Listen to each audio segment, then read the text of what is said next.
Hi, this is Sri Priya for tasting segment. செம்ம டேஸ்ட்டாக இருக்குது. இன்றைக்கி நம்ம பார்க்க போகிறது ஃபிக் அண்ட் ஹனி மில்க் ஷேக். ரொம்ப ஈஸி. பெரிய பெரிய ஐஸ்கிரீம் ஷாப்ஸில் கிடைக்கிறத நம்ம வீட்டிலையே கொஞ்சம் மெனக்கட்டோன்னா குழந்தைங்களுக்கு நம்ம ஹைஜீனிக்கான முறையில் செஞ்சு கொடுக்கலாம். சம்மர் டைமில் நிறைய வெளியில் சாப்பிட்ணுன்னு நினைப்பாங்க. அதை அவாய்ட் பண்ணுறதுக்கு நம்ம கொஞ்சம் மெனக்கட்டு அவங்களுக்கு பிடிச்ச மாதிரி இந்த மாதிரி நம்ம செஞ்சு கொடுக்கலாம். ஈஸி ப்ராசஸ் தான். டேஸ்ட்டும் ரொம்ப எக்ஸலண்ட்டாக இருக்கும். செஞ்சு பாருங்கள். வாங்க எப்படி செய்கிறதுன்னு பார்க்கலாம். ஃபிக் அண்ட் ஹனி ஐஸ்கிரீம். ஹனி ஒரு டேபிள் ஸ்பூன், 1 டேபிள் ஸ்பூன் ஃபிக் ஜாம், 1 கப் மில்க் எடுத்திருக்கேன். இது எல்லாத்தையும் ஒன்றா சேர்த்து பிளெண்ட் பண்ண வேண்டிதான். நான்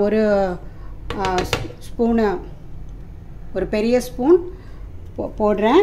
இது வந்து உங்கள் டேஸ்ட்டுக்கு தகுந்த மாதிரி போட்டுக்கலாம். நீங்கள் திக்காக வேணுன்னா நிறையா போடலாம், கொஞ்சம் தின்னாக வேணும்னா கம்மியாக போடலாம். நான் 2 ஸ்கூப் போட்டிருக்கேன். 1 ஸ்பூன் ஹனி விட்டுருக்கேன்.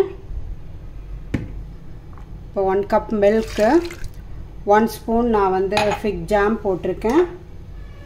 உங்களுக்கு எவ்வளோ டேஸ்ட் தேவையோ அந்த அளவு போட்டுக்கலாம். இப்போ எல்லாத்தையும் நம்ம மிக்ஸி ஜாரில் போட்டு ஒரு 10 செகண்ட்ஸ் நம்ம சுற்றி எடுத்தோம் அப்படின்னா fig and honey milk shake ready ஆகிடும்.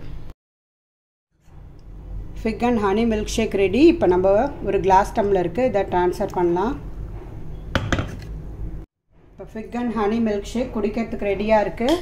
நம்ம இது மேலே கொஞ்சம் ஐஸ்கிரீம் ஆட் பண்ணலாம். ஐஸ் க்யூப்ஸு, கொஞ்சம் டெக்கரேஷனுக்கு ஹனி. டேஸ்டியான ஹெல்தியான fig and honey milk shake ready. இது குழந்தைங்களுக்கு சம்மர் டைமில் செஞ்சு கொடுத்தீங்கன்னா ரொம்ப விரும்பி சாப்பிடுவாங்க. இந்த ரெசிபி உங்களுக்கு பிடிச்சிருந்துச்சுன்னா லைக் பண்ணுங்கள், ஷேர் பண்ணுங்கள் அண்ட் சப்ஸ்கிரைப் பண்ணுங்கள். நன்றி, வணக்கம்.